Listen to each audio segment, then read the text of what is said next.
Hello, I'm Luke Neller and welcome to Best Replays of the Week. Roll out!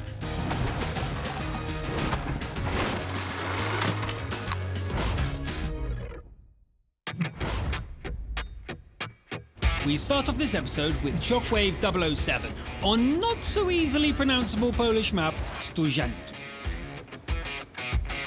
However, the open profile and little cover does not really favour the Carnarvon. Its strong turret armour and good DPM are difficult to use when enemies could be lurking behind every house or bush. With all that in mind, the Ruin Factory is the best place to make this work, and Shockwave knows that well. Aggressive? I like it. Using what little cover is available to hide the lower plate makes the Carnarvon a formidable opponent. Even more so when all of the enemy heavy hitters aren't on this flank and we're safe from the TD line. Shockwave doesn't panic when the occasional shot goes through. How stoic!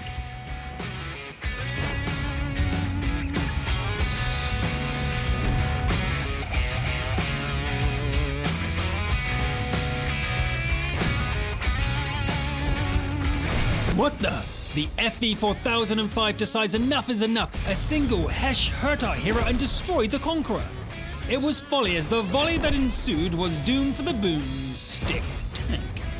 No more targets. Oh wait, our Immol friend needs help. Too late, but revenge is had. Ouch! The Scorp bravely takes the opportunity to punch Shockwave in the face. And here comes the Object 257 with just 98 HP remaining. Is this even doable? Incredible! Stoic is certainly the correct word for Shockwave, trusting their armor and bouncing away all threats. Although, I'll just use a high explosive, but that's just me. Run, Object, run! Haha! Lob of the match! UDS Jewel. Whoa! Now it's just a matter of catching the last remaining Batchat. With a tracking shot, stopping it in place for allies to finish it off. GG. What a great display of positioning and awareness by Shockwave 007. Holding down a flank against overwhelming odds, resulting in 5,749 damage, 2,579 assistance, and 5,110 damage blocked in a bottom-tier Carnarvon of all tanks. For that effort, we award Shockwave 007 our Steel Wall of the Week. Congratulations! Moving on to Mountain Pass, where we find a very inconspicuously painted Kranvagn. Our hero for this battle is called Radim is Great Again, and I expect a lot from a top-tier battle like this, so let's crack on. When the Kranvagn's operating manual is opened, the reader is greeted with one short sentence in a sensible font. Keep hull down. And clearly Radim has read this cover to cover.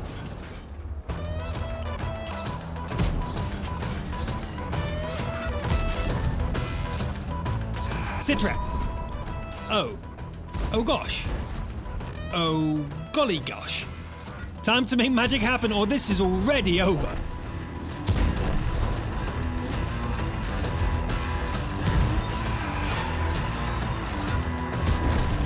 One clip, two down. The reload is covered by the remaining allies who joined in with this last hurrah.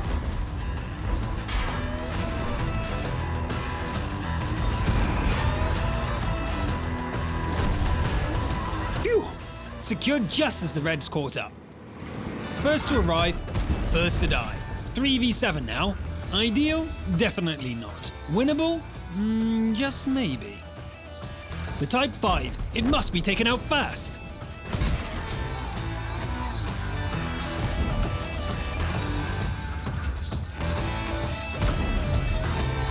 A fantastic team effort means the Japanese behemoth was barely a threat after all.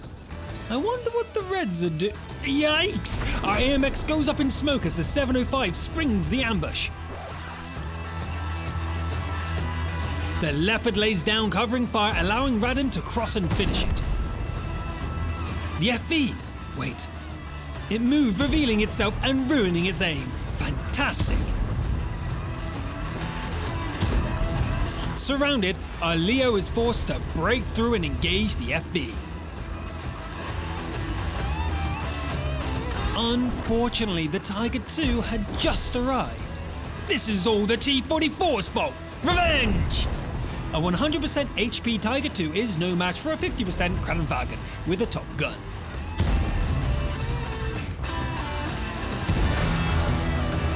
GG. A great carry by Radom is great again, snatching the victory at the jaws of defeat. But just as impressive was the team-up with Confucius in the Leopard 1, who deserves a special shout-out.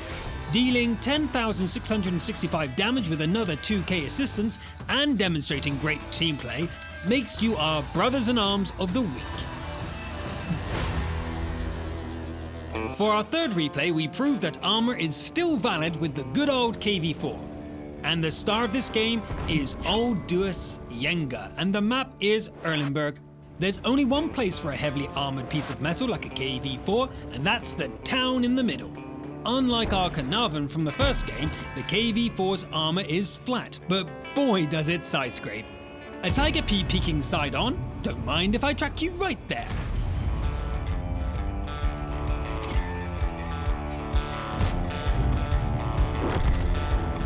Do you want to know if you're side scraping correctly?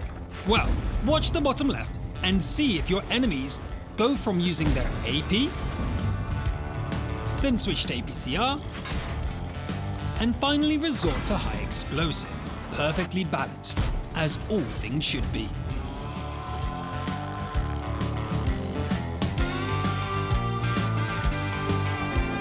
Hey, you're not supposed to be here.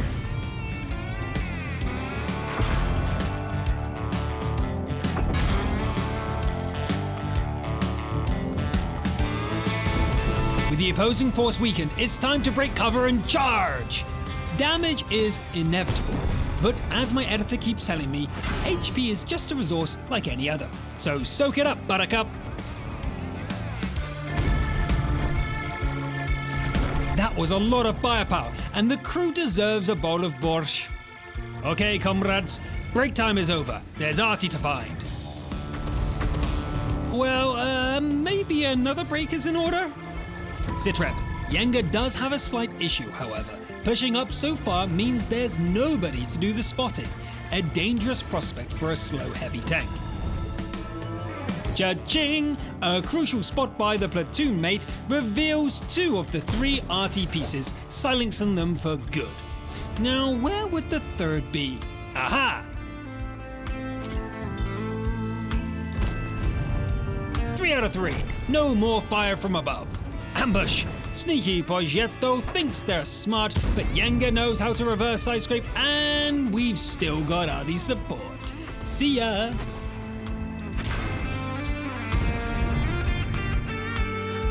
Just a bit of cleanup, and the game ends. It's been a long time since we saw a KV-4 on our show, and I'm glad we had one today. Old Duus Yenga managed 6.4k damage and 1.7k assistance. Pushing through the town, often relying on their own vision, in the metal behemoth was crucial for the team to win. So we award you our crucial contribution of the week. Time for lots of action and lots of kills with Dredo 11 on Redshear in a pure tier 8. The tank in question is the Kranvagn's little brother, the Immel. And just like its bigger brother, the Immel sports a quick-loading 3-shell autoloader and a formidable turret, perfect for hold down. Like this? Easy damage. And here we see why a KV-4 in the open is a bad idea. Or kill number 1 if you ask Dredo. Knowing your clip damage output is quite important for minimizing risk. Like if you've got less than 1200 HP, don't hang around. Sitrep, with a 7-5 lead and firm grip on the map, this game looks like it's about to turn into a rout for damage and kills.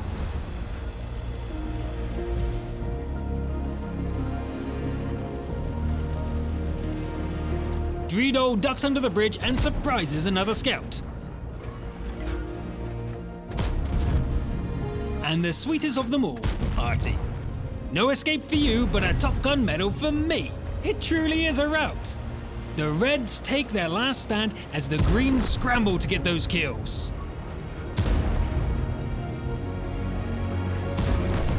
The cap won't work as there's still an LTTB about. Yep. Right. The logic of split up and cover more ground backfires like a cheap horror flick. There, the Progetto is spotted entering the cap as the LTTB runs into the AMX. Auto-aim can be useful, but here the reliance on it wastes two opportunities to win.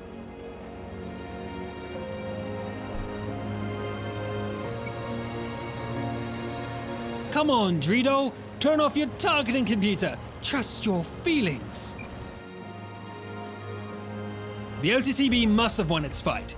You cannot miss! Nice, but now Dredo can be clipped down and has to survive the reload. Hesitation cost the Progetto the chance, and now it's all about who shoots first. Ha! The Progetto clearly had lost their nerve, and the winner is Dredo. The battle started off fast but ended slow. Scoreboard shows 9 kills, 6.8k damage, 2058 XP, and that all-important Radley Walters medal. For that performance, we award Dredo 11 our Top Gun of the Week. And for the final replay of this week, how about some scouting? We stick to the theme of Swedish tanks with a UDES-16, a tier 9 medium tank exploring the quite tricky map on Muravanka. Our hero is called Pablo for the win. Top tier, so once again, we expect a lot. And in true Swedish fashion, the turret is the strong point of this tank. Sleek, well armoured, and with that unique hydraulic suspension. F7 is aggressive and provides some good early spotting, and some damage to boot. The AMX-30 is having none of this spotting and charges in to challenge our hero. Unfortunately for it, a hold-down UDES is tougher than your average scout. Resuming spotting duties. But the Jagdpanther reminds Pablo not to get cocky.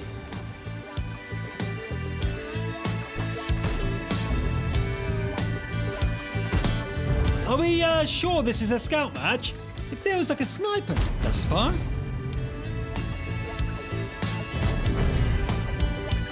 The match is pretty one-sided, and a red T-34-2 confidently charges from the forest. And it goes down without even firing a shot. Allies are pulling back, but Pablo stays firm. Without Pablo here, the team would be blind. The Jagdtiger and the SU-152 enter a rage and draw their swords. Ah!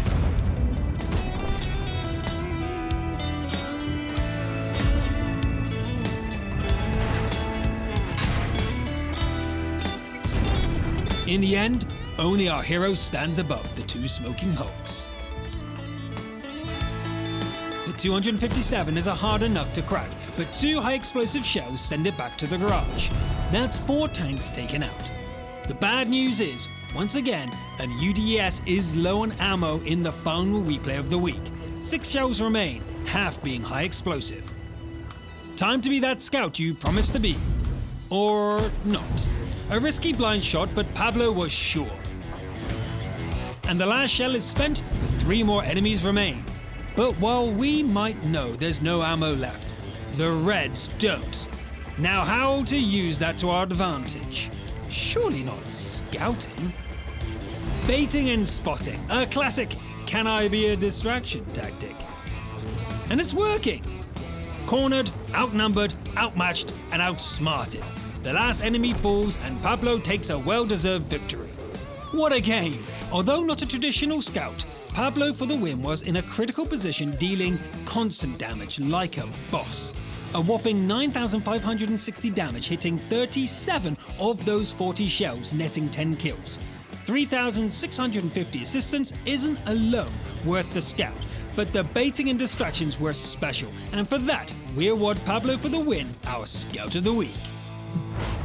And that's it for this week. Those were some great replays, but which one was the best replay of the week? You decide. So vote by clicking the I button in the top right hand corner and selecting from Steel Wall Shockwave 007. Brothers in Arms, Raid'em is great again.